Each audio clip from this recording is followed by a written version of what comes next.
Happy Tulip Tuesday. This is the day we share timely tips for the Tulip Bunch. Today, talking about streamers for bouquets. Ribbons are back in style, and again, we're adding streamers to things. When you tie it around a bouquet, if you want lots of streamers, that's just too much thickness and too much expense.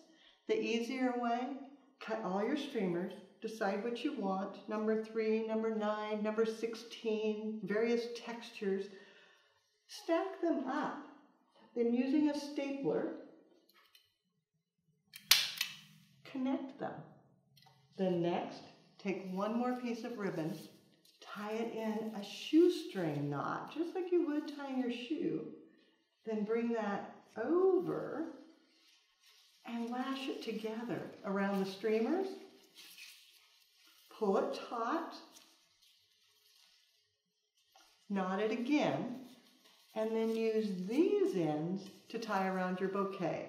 Perfect way to add streamers to any bouquet.